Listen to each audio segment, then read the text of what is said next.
Hi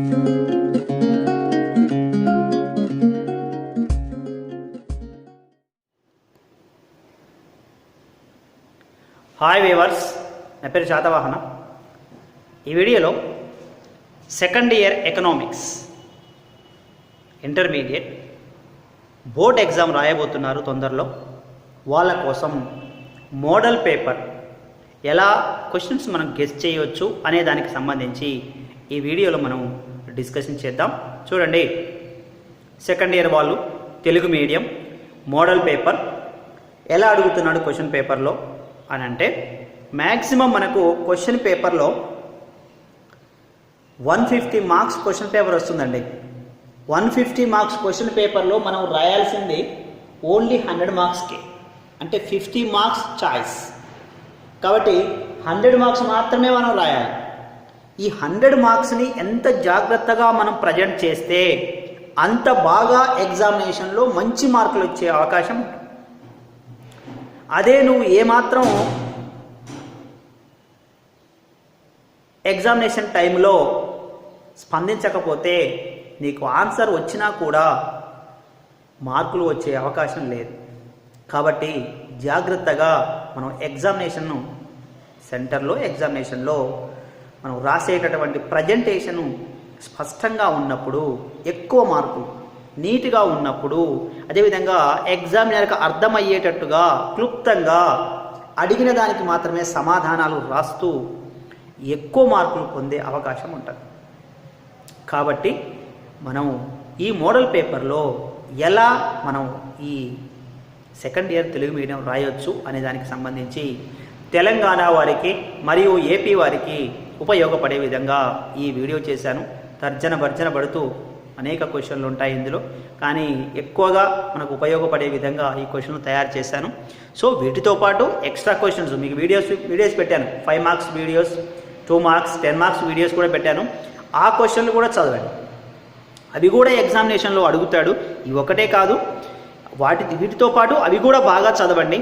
బాగా చదివితే మంచి స్కోరింగ్ వచ్చే అవకాశం ఉంటుంది. ఎందుకంటే ఒకసారి పేపర్లో అన్నీ కలవకపోతే పాస్ అవుతారు, తక్కువ మార్కులు అని కాదు, పాస్ అవుతారు. కానీ ఇంకా ఎక్కువ స్కోరింగ్ కావాలి అంటే ఆటోమేటిక్గా ఆ క్వశ్చన్లు కూడా మీరు యాడ్ చేసుకుంటే ఇంకా ఎక్కువ స్కోరింగ్ వచ్చే అవకాశం ఉంటుంది.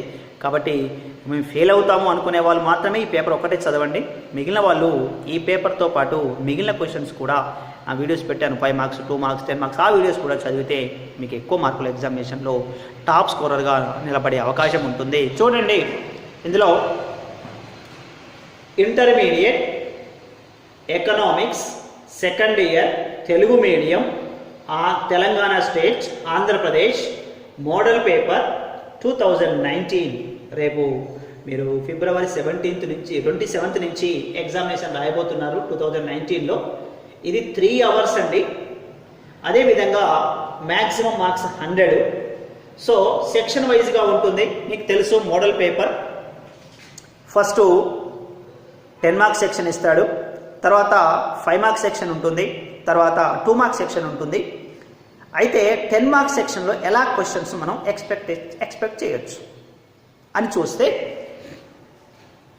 చూడండి, ఈ క్రింది ఏమేని 3 ప్రశ్నలకు సమాధానాలు రాయండి అన్నాడు. ఇందులో అభివృద్ధి చెందుతున్న దేశాల లక్షణాలు భారతదేశం దృష్ట్యా వివరించండి అన్నాడు. అభివృద్ధి చెందుతున్న దేశాల యొక్క లక్షణాలు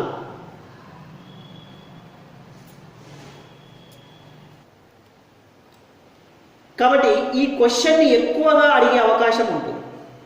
ఎక్కువగా అడుగుతున్నాడు ఈ క్వశ్చన్ని. అభివృద్ధి చెందుతున్న దేశాల లక్షణాలు, భారతదేశం కూడా అభివృద్ధి చెందుతున్న దేశమే కాబట్టి భారతదేశం దృష్ట్యా అభివృద్ధి చెందుతున్న లక్షణాలు వివరించండి అన్నాడు. ఈ లక్షణాలను స్పష్టంగా క్లియర్గా ఒక 10 ఉన్నాయి, 10-11 ఉంటాయి. వాటిని క్లియర్గా స్పష్టంగా నువ్వు ఎక్స్ప్లెయిన్ చేస్తే 10కి 10 మార్కులు వేస్తాడు. ఇది 10 మార్కుల క్వశ్చన్. 10 మార్కుల క్వశ్చన్ నియర్లీ ఒక 10 పాయింట్స్ ఉండేటట్టు చూసుకోండి. 10 పాయింట్లు ఉండేటట్టు చూస్తే 10 మార్కులు వచ్చే అవకాశం ఉంటుంది. కాబట్టి ఆ 10 క్వశ్చన్లు నీట్గా, స్పష్టంగా, క్లియర్గా, తప్పులు లేకుండా, కొట్టివేతలు లేకుండా క్లియర్గా రాయగలిగితే ఎక్కువ మార్కులు వస్తాయి. చదువు అందరికి వస్తుంది, కానీ చదివిన దాన్ని ఎలా ప్రజెంట్ చేస్తున్నాం పేపర్ మీద అనేదే కావాలి మనకు. నువ్వు చేసే విధానాన్ని బట్టే నీకు వేసే మార్కులు ఆధారపడి ఉంటాయి. కాబట్టి నువ్వు ఎలా చేస్తున్నావు, నీట్గా చేస్తున్నావు, స్పష్టంగా చేస్తున్నావు, క్లియర్గా చేస్తున్నావు, ఎక్కువ మార్కులు ఇస్తాడు. కాబట్టి ఏమీ భయపడకండి. సెకండ్ ఇయర్ ఎకనామిక్స్ వాళ్ళు, తెలుగు మీడియం వాళ్ళు భయపడాల్సిన అవసరమే లేదు. ఎందుకంటే పేపర్ చాలా ఈజీగా వస్తుంది, ఎక్స్పెక్టేషన్ క్వశ్చన్సే వస్తాయి. కాబట్టి వాటిని సైడ్ హెడ్డింగ్స్ మీరు బాగా గుర్తుపెట్టుకొని మీరు నీట్గా ప్రజెంట్ చేయగలిగితే ఎక్కువ మార్కులు ఎగ్జామినేషన్లో వచ్చే అవకాశం ఉంటుంది. కాబట్టి వీటికి పాయింట్స్ ఉన్నాయి చూడండి. అభివృద్ధి చెందుతున్న దేశాల యొక్క లక్షణాలు భారతదేశం దృష్టి అడిగాడు. తర్వాత భారతదేశంలో జనాభా వేగంగా పెరగడానికి గల కారణాలు ఏమిటి అన్నాడు. చాలామంది పిల్లలు రిలేటెడ్ ఆన్సర్స్ రాస్తుంటారు. ఒక క్వశ్చన్ ఇస్తే ఇంకొక ఆన్సర్ రాస్తున్నారు. అది కరెక్ట్ కాదు. రాకపోతే వదిలేయండి, లేదా లాస్ట్కు రాయండి. కానీ సీరియల్గా నెంబర్ వేసుకుంటూ ఒక క్వశ్చన్ ఇస్తే ఇంకో క్వశ్చన్ రాస్తున్నారు. కాబట్టి చాలామంది క్వశ్చను జనాభా వేగంగా పెరగడానికి గల కారణాలు ఏంటి అని అడిగితే జనాభా పరిణామ సిద్ధాంతం రాస్తారు. జనాభా పరిణామ సిద్ధాంతం అడిగితే వేగంగా పెరగడానికి కారణాలు రాస్తారు. అది కరెక్ట్ కాదు. కాబట్టి క్వశ్చన్ ఏమడిగాడో అది మాత్రమే రాయండి. జనాభా వేగంగా పెరగడానికి గల కారణాలు ఏమిటి? మనం ఇంతకుముందు జనాభా పరిణామ సిద్ధాంతంలో చదువుకున్నాం. చాలా వీడియోలో నేను ఎక్స్ప్లెయిన్ చేశాను. పాత వీడియోలు చూడండి. ఎగ్జామినేషన్ ముందు కాబట్టి ఎన్నిసార్లు ఎక్కువ పాత వీడియోలు చూస్తే మీకు అంత ఐడియా ఎక్కువగా వస్తుంది. సెకండ్ ఇయర్ మొత్తం థియరీ పార్ట్ తొందరగా అర్థమవుతుంది, తొందరగా మర్చిపోతాం. ఫస్ట్ ఇయర్ అలా కాదు, పట్టికలు రేఖాపటాలు ఉంటాయి కాబట్టి ఎక్కువసేపు గుర్తుంటుంది. కానీ సెకండ్ ఇయర్ చదివేటప్పుడు అంతా వచ్చినట్టుగా అనిపిస్తుంది, కానీ ఎగ్జామినేషన్ పోయిన తర్వాత మర్చిపోతాం.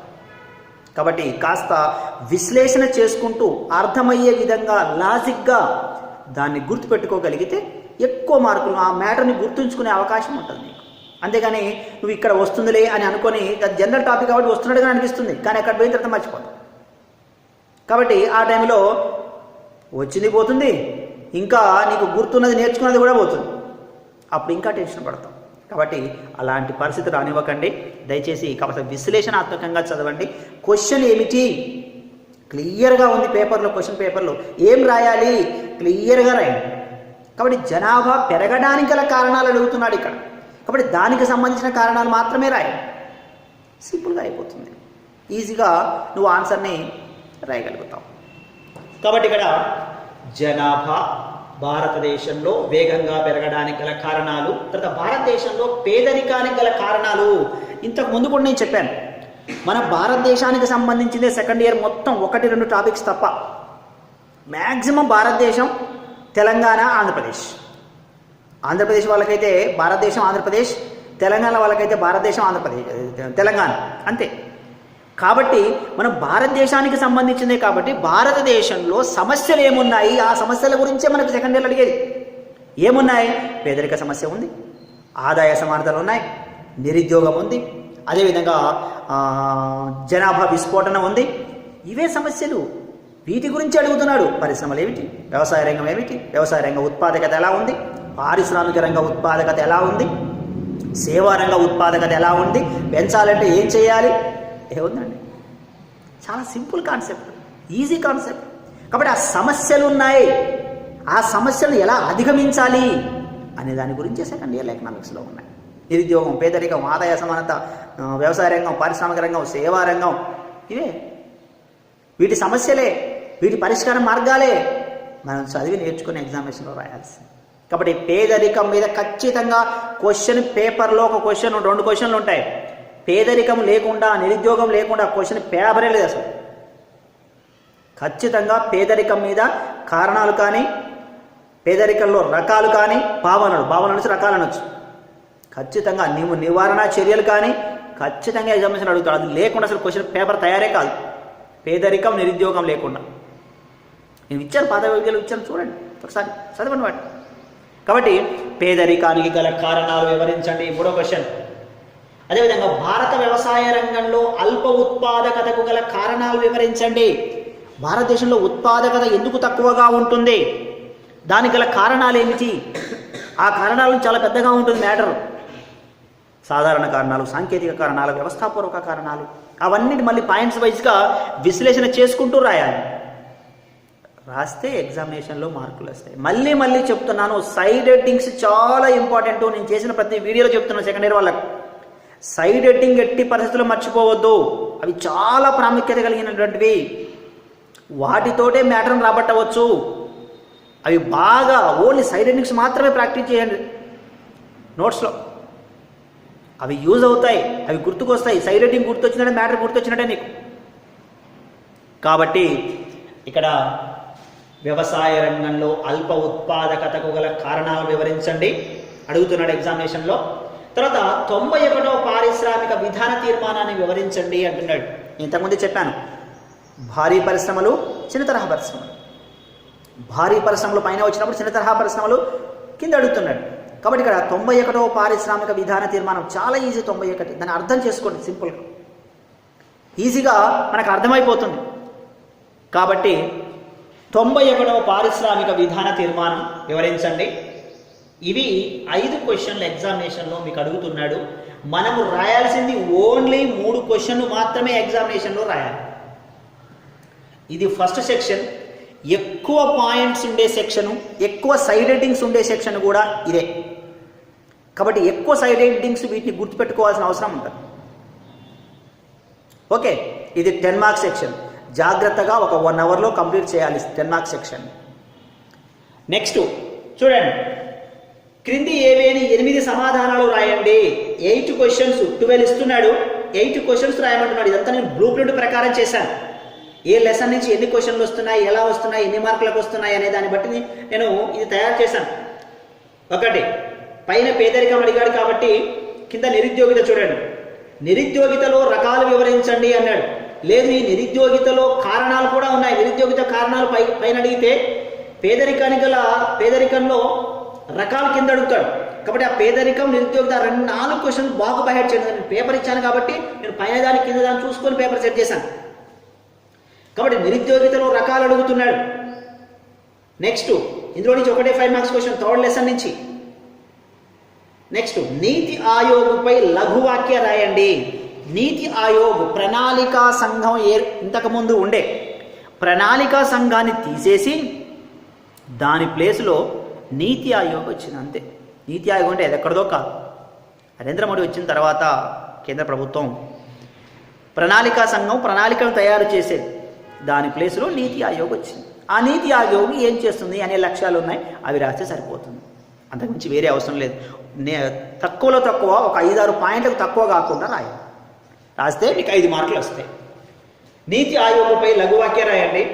తర్వాత పర్యావరణంలో రకాలు ఎన్ని రకాలుగా పర్యావరణం విభజించబడి ఉంది.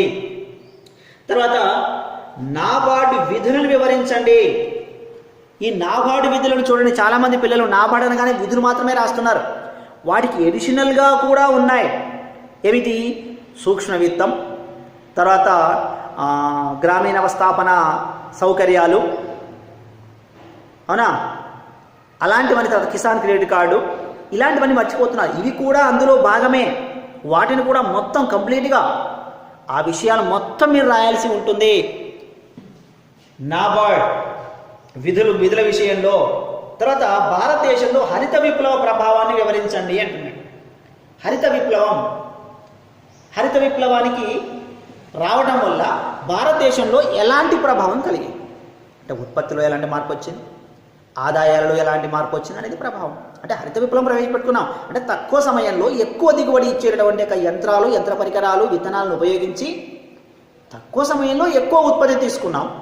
దాన్ని హరిత విప్లవం అన్నాం. దానివల్ల భారతదేశంలో ఏం జరిగింది, ప్రభావం ఏమిటి. అదేవిధంగా ఇంకో క్వశ్చన్ కూడా కాన్సన్ట్రేషన్ చేయండి. గ్రామీణ రుణగ్రస్తతకు గల కారణాలు ఏమిటి? రుణగ్రస్తతకు కారణాలు అడిగి అదేవిధంగా నివారణ చర్యలు కూడా అడగవచ్చు. ఇది కూడా ఇంపార్టెంట్ క్వశ్చన్, నెంబర్ వేయలేదు ఎందుకంటే ఎక్స్ట్రా క్వశ్చన్ కాబట్టి. రుణగ్రస్తత గల కారణాలు అనే క్వశ్చన్ కూడా కాన్సన్ట్రేషన్ చేయండి, చేసి ఆ క్వశ్చన్ కూడా చదవండి పర్ఫెక్ట్గా.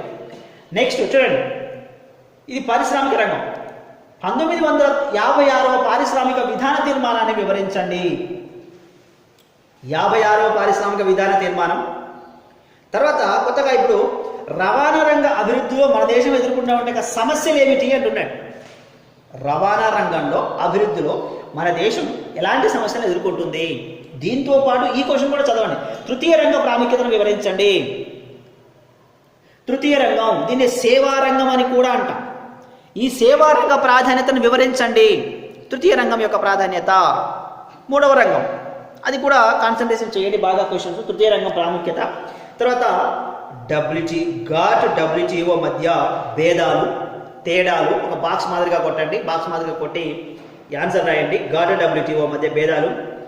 తర్వాత భారతదేశ ఆర్థికాభివృద్ధిలో అంతర్జాతీయ వ్యాపారం యొక్క పాత్ర.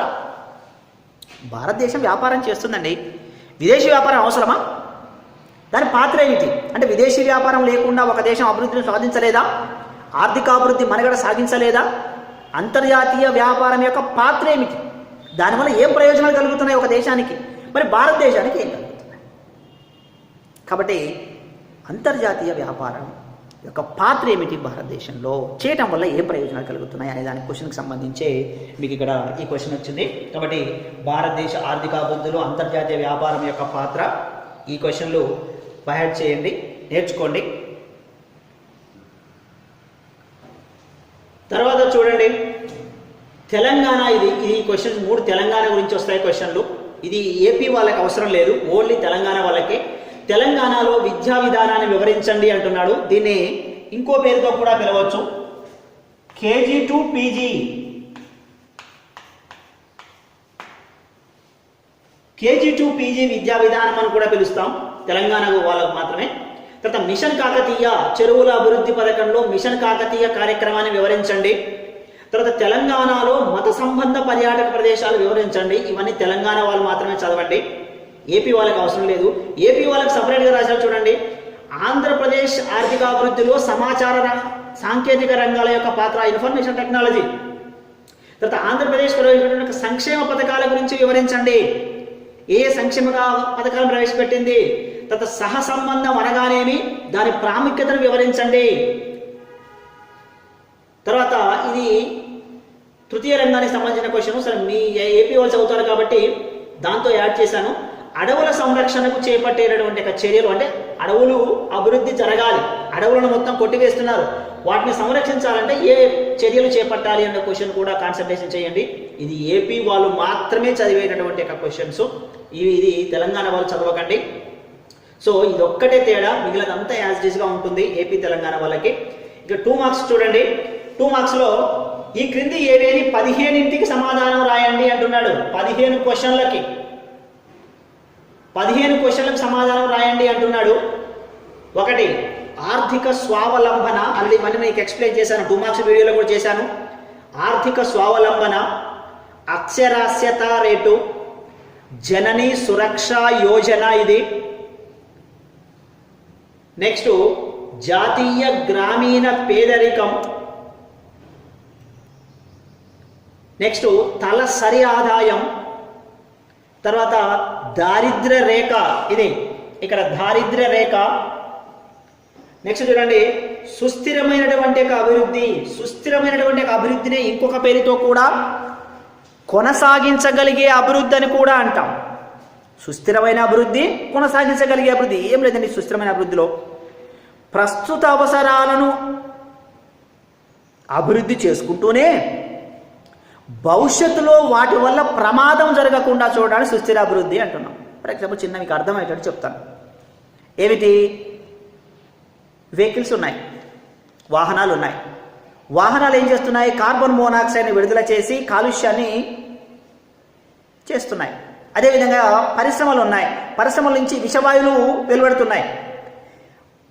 దానివల్ల ఇబ్బంది కలుగుతుంది పర్యావరణానికి. మరి పర్యావరణానికి ఇబ్బంది కలుగుతుంది కదా అని వాహనాలను పరిశ్రమలు మూసేద్దామా? మూసేయలేం కదా, మూసేయకూడదు కదా. అంటే ఇక్కడ పరిశ్రమలు ఉండాలి, వాహనాలు ఉండాలి. ఉదాహరణకు అనుకుందాం, పరిశ్రమలు వాహనాలు వండుకుంటూనే దానివల్ల భవిష్యత్ తరాల వాళ్ళకు ఇబ్బంది కలగకుండా ఉండాలి. దీన్ని కొనసాగించగలిగేది అంటే ప్రస్తుత అవసరాలు తీర్చుకుంటూ దానివల్ల భవిష్యత్ తరాల వాళ్ళకు ఇబ్బంది కలగకుండా ఉండడమే సుస్థిరాభివృద్ధి అంటాం. ఎగ్జాంపుల్ కోసం చెప్పాను. సో చాలా సింపుల్, 2 లైన్లో ఉంటుంది. దాన్ని ఎక్స్ప్లెయిన్ చేస్తే ఎగ్జామినేషన్లో మీకు మార్కులు ఎక్కువ వస్తాయి.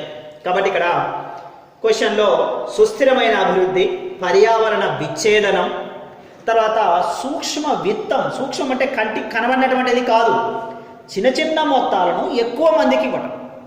ఎవరైతే చిన్న చిన్న కూలీలు, తర్వాత చిన్న చిన్న పెట్టుబడిదారులు, చిన్న చిన్న వ్యాపారాలు చేసుకొని చిన్న చిన్న గ్రామీణ ప్రాంతంలో ఉపాధి చేపట్టే వాళ్ళు ఉన్నారో వాళ్ళకు చిన్న మొత్తంలో ఎక్కువ సార్లు చిన్న మొత్తంలో ఇవ్వడానికి సూక్ష్మ విత్తము అంటాం. విత్తం అంటే సహాయం చేయడం. తర్వాత బఫర్ నిల్వలు, తర్వాత స్వయం సహాయక బృందాలు. ఇది ఎక్స్ట్రా క్వశ్చన్. స్వయం సహాయక బృందాలు సెల్ఫ్ హెల్ప్ గ్రూప్, SHG అంటాం, సెల్ఫ్ హెల్ప్ గ్రూప్స్. ఈ క్వశ్చన్ కూడా చదువుకోండి. తర్వాత ఏపీ వారికి సహకార వ్యవసాయం, కోఆపరేటివ్ ఫార్మింగ్, సహకార వ్యవసాయం, విక్రయం కాగల మిగులు. ఇంతకుముందు కూడా 2 మార్క్స్ వీడియోలో చెప్పాను నేను, చూడండి ఒకసారి మళ్ళీ. అగ్మార్క్ ఇది ఎక్స్ట్రాగా ఏపీ వాళ్ళు చదవండి. ఇది తెలంగాణ వాళ్ళకి ఎక్కువ లేదు క్వశ్చన్స్, ఇది ఏపీ వాళ్ళకి ఎక్స్ట్రా వస్తాయి ఈ క్వశ్చన్స్. ఈ క్వశ్చన్ కాన్సన్ట్రేషన్ చేయండి ఏపీ వాళ్ళు. తర్వాత ప్రత్యేక ఆర్థిక మండళ్ళు, సెజ్, స్పెషల్ ఎకనామిక్ జోన్స్ అంటాం. ప్రత్యేక ఆర్థిక మండళ్ళు, తర్వాత ఆర్థిక అవస్థాపన సౌకర్యాలు, తర్వాత GOI క్లౌడ్. GOI క్లౌడ్ అంటే అది ఏందో కాదండి, చిన్న సమాచార సాంకేతిక రంగం. ప్రభుత్వం పరిపాలన సాగించడానికి, సమాచారాన్ని అందించడానికి సాంకేతికతకు అంటే ఆ టెక్నాలజీకి పెట్టినటువంటి ఒక పేరుని క్లౌడ్ అంటాం. ఒక సర్టిఫికేట్ కావాలి, ఇన్కమ్ సర్టిఫికేట్ కావాలి, ఎక్కడ తీసుకుంటున్నావో MRO ఆఫీస్ అవసరం లేదు కదా, నువ్వు మీ సేవ ద్వారా తీసుకుంటున్నావు కదా. అంటే మీ సేవ అంటే నువ్వు సమాచార సాంకేతిక రంగం ద్వారా పరిపాలన జరుగుతుంది. దీన్ని GOI క్లౌడ్ అంటాం, గవర్నమెంట్ ఆఫ్ ఇండియా క్లౌడ్ అని. అలా ఈ గవర్నెన్స్ లెక్క. ఈ అంటే మన ఏదైనా అవసరాలకు మనం కంప్యూటర్ సహాయంతో పరిపాలన సాగించుకోవడం GOI క్లౌడ్. తర్వాత జీవిత బీమా సంస్థ LIC. తర్వాత ప్రైవేటీకరణ, ప్రైవేటైజేషన్. అత్యంత అభిమాన దేశం, ఇది చాలామందికి ఐడియా ఉండదు. అత్యంత అభిమాన దేశం అంటే WTOలో అన్ని దేశాలు సభ్య దేశాలుగా ఉన్నాయి. ఒక దేశానికి ఏ సదుపాయం అయితే కల్పిస్తుందో మిగిలిన అన్ని దేశాలకు కూడా అదే సౌకర్యాన్ని కల్పించాలి. దాన్ని మోస్ట్ ఫేవర్డ్ నేషన్ అంట. అవునా? అంటే ఒక సభ్య దేశానికి ఏ సౌకర్యం అయితే కల్పిస్తుందో, బెనిఫిట్స్ కల్పిస్తారో మిగిలిన అన్ని సభ్య దేశాలకు కూడా అదే సౌకర్యాన్ని కల్పించాలి. దాన్ని మోస్ట్ ఫేవర్డ్ నేషన్ అంటాం. అది MFN, అత్యంత అభిమాన దేశం. తర్వాత కళ్యాణ లక్ష్మి పథకం, ఇది స్కీమ్ అండి తెలంగాణ వాళ్ళకి. తర్వాత ఆసరా పెన్షన్, తర్వాత TS ఐపాస్, తర్వాత సైబరాబాద్. సో ఇవన్నీ తెలంగాణ వాళ్ళకు సంబంధించినటువంటివి. తర్వాత ఏపీ వాళ్ళు చూడండి, అంటే 34వ క్వశ్చన్ కానించి ఇక్కడ నుంచి తెలంగాణ వాళ్ళకి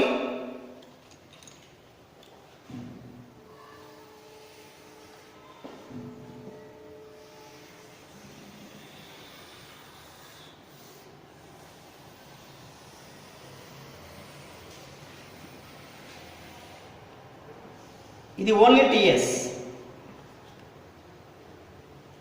ఇది ఏపీ వాళ్ళకు లేదు. కళ్యాణ లక్ష్మి పథకం, ఆసరా పెన్షన్, TS ఐపాస్, సైబరాబాద్. ఇది ఓన్లీ తెలంగాణ వాళ్ళు చదవండి. ఇది ఏపీ వాళ్ళకు, ఇది ఏపీ వాళ్ళు చదవండి, తెలంగాణ వాళ్ళకి ఇది లేదు. స్టేట్ గ్రాస్ డొమెస్టిక్ ప్రొడక్షన్, తర్వాత ఆరోగ్యశ్రీ, తర్వాత అంక మధ్యమం, తర్వాత బాహులకం. సో ఇలా మనము ఎగ్జామినేషన్కు సంబంధించి మోడల్ పేపర్ని గెస్ చేయొచ్చు. కాబట్టి ఎవరైతే పేపర్ చూస్తున్నారో దీంతో పాటు ఎక్స్ట్రా కూడా చదవండి. ఇదే పూర్తిగా అని కాదు, దీంతో పాటు ఇది ఒక అవగాహన కోసం మాత్రమే. దీన్నే పూర్తిగా అంటే ఇది చదివితే ఎట్టి పరిస్థితుల్లో ఫెయిల్ కాదు, ఖచ్చితంగా మంచి మార్కులు వస్తాయి. కానీ ఇంకా స్కోరింగ్ కావాలంటే, ఇంకా ఎక్కువ మార్కులు కావాలంటే దీనితో పాటు మిగిలిన క్వశ్చన్స్ కూడా నేను అనాలసిస్ చేశాను. 2 మార్క్స్, 5 మార్క్స్, 10 మార్క్స్ వీడియో చేశాను. అందులో కూడా ఎక్స్ట్రా క్వశ్చన్స్ ఉన్నాయి. వీటితో పాటు ఎక్స్ట్రా క్వశ్చన్స్ కూడా చదవండి. ఎందుకంటే క్వశ్చన్ పేపర్ సెట్టింగ్లో కొన్ని క్వశ్చన్స్ అటు ఇటు చేంజ్ కావచ్చు.